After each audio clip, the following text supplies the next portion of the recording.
Lionel Messi baru saja membawa Argentina menjuarai Piala Dunia 2022. Itu terjadi setelah dengan gemilang ia membantu tim Tengu mengalahkan Prancis 4-2 melalui adu penalti di partai final yang digelar di Lusail Stadium Qatar 18 Desember 2022. Dengan kemenangan ini, Argentina berhasil merengkuh trofi juara dunia ketiganya sejak 1978 dan 1986.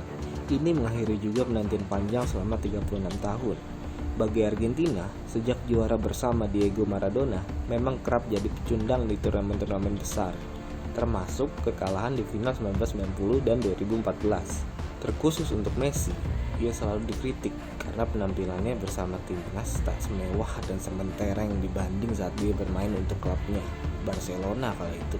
Ia dikritik karena tak bisa memberi trofi mayor untuk negaranya. Kegagalan demi kegagalan bersama timnas terus menghantui Messi. Albi Celeste 4 kali ia bawa terbang hingga ke final bergengsi, 1 di Piala Dunia dan 3 di Copa America. Namun semua berujung duka. Argentina selalu kandas. Di sisi lain, sosok Messi selalu menjadi objek kritik yang paling utama.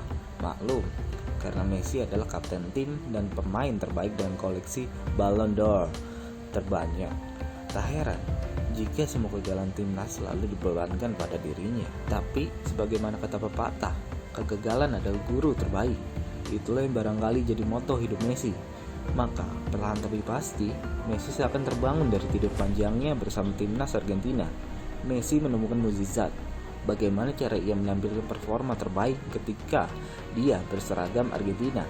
Dengan polisian pelatih yang awalnya dianggap mediocre, Lionel Scaloni, Argentina bisa bangkit. Berawal dari kisah medio 2021, kala Argentina berhasil menjuarai Copa America setelah berpuasa 28 tahun, saat itu Argentina mengalahkan Brazil di final dan Messi didapuk sebagai pemain terbaik.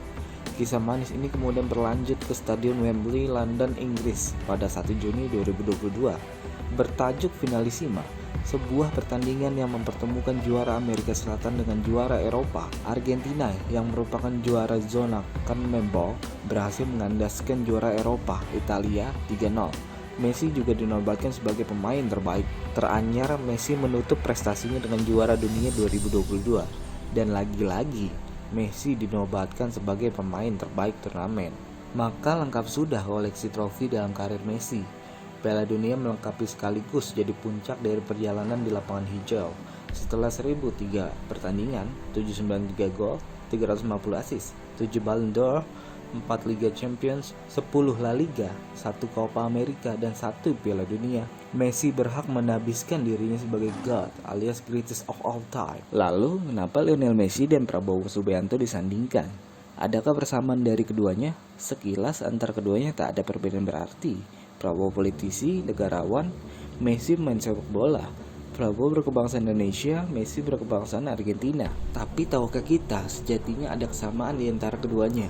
Keduanya sama-sama sudah berkontribusi nyata untuk negaranya masing-masing. Messi baru saja mengantarkan negaranya menjadi kampiun Piala Dunia 2022. Sementara, Prabowo berhasil membawa tim pencaksilat Indonesia yang dipimpinnya sukses menyabet gelar juara umum di ajang The 19th World Pencaksilat Championship 2022 atau kejuaraan dunia pencaksilat 2022 yang berlangsung di Malaka, Malaysia pada 25-31 Juli 2022. Dalam pagelaran itu, Indonesia berhasil meraih 11 medali emas, 9 medali perak, dan 8 perunggu. Atas prestasi ini, Kongres Internasional Pencaksilat Federation atau Persekutuan Pencaksilat Antarabangsa 2022 kembali mendaulat Prabowo Subianto menjadi Presiden Federasi Pencaksilat Dunia. Kembali terpilihnya Prabowo diputuskan oleh negara-negara pendiri pencaksilat, yaitu Indonesia, Malaysia, Singapura, dan Brunei Darussalam, dan disaksikan oleh Presiden Federasi Pencaksilat Nasional dari berbagai negara. Kenapa Kongres memilih Prabowo? Karena Prabowo dinilai mampu dan memiliki pengaruh di dunia internasional untuk membawa pencaksilat berlaga di Olimpiade. Hal ini sejalan dengan semakin berkembangnya gerakan pencaksilat di berbagai negara di dunia. Di bawah kepemimpinan Prabowo, tercatat sudah terbentuk 85 federasi pencaksilat yang mewakili negaranya masing-masing, atau telah bertambah 29 negara dalam 7 tahun terakhir. Lalu, adakah hal lain yang menjadi kesamaan antara Messi dan Prabowo? Tentu ada. Keduanya sama-sama pernah mengalami kekalahan dan kegagalan.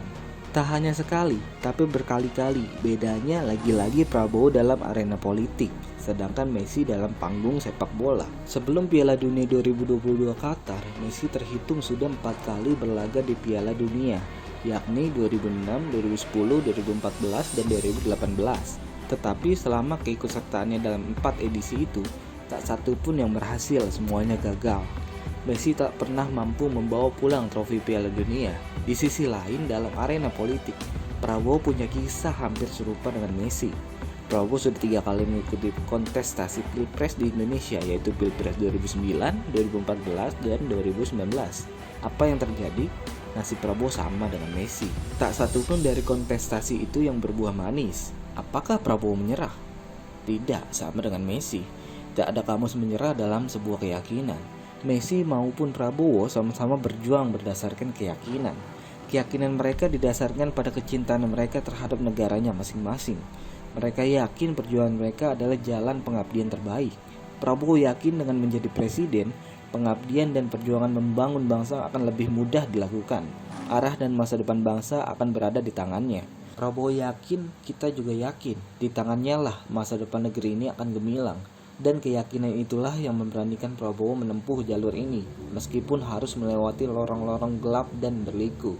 Begitupun juga Messi, ia yakin bahwa ia mampu membawa negaranya menjadi juara dunia. Dan benar saja, keyakinan Messi telah menemukan jalannya. Keyakinan itu telah menjadi kenyataan. Pada 18 Desember 2022 kemarin, dalam sebuah laga final yang hebat, Messi akhirnya meraih Piala Dunia yang diimpikannya selama lebih dari 2 dekade. Messi akhirnya bisa tersenyum lebar. Jalan hidupnya untuk berbakti pada negaranya dapat tercapai dengan sempurna. Lalu bagaimana dengan Prabowo? Sama dengan Messi. Prabowo adalah pejuang berdasarkan keyakinan. Di dalam visi, misi, dan tujuan yang selama ini diusung, tersirat sebuah keyakinan besar bahwa Prabowo akan mengubah bangsa ini menjadi bangsa yang unggul, bermartabat, dan berdaulat. Dengan menjadi presiden, Prabowo akan mampu membawa burung Garuda terbang dengan tinggi, menjadikan bangsa ini bangga dan warganya hidup dalam keadilan, kesejahteraan, dan kemakmuran. Maka pada Pilpres 2024, saatnya kita mengaminkan sekaligus membukakan jalan yang lebar bagi Prabowo untuk memperjuangkan keyakinannya, sehingga Prabowo dapat berbuat yang terbaik bagi bangsa ini. Kita yakin di bawah kepemimpinan beliau, negeri ini insya Allah akan jaya. Keadilan akan tegak dan masyarakatnya akan hidup makmur, sentosa, dan diridhoi Allah Subhanahu wa Ta'ala. Amin, amin ya Rabbal Alamin.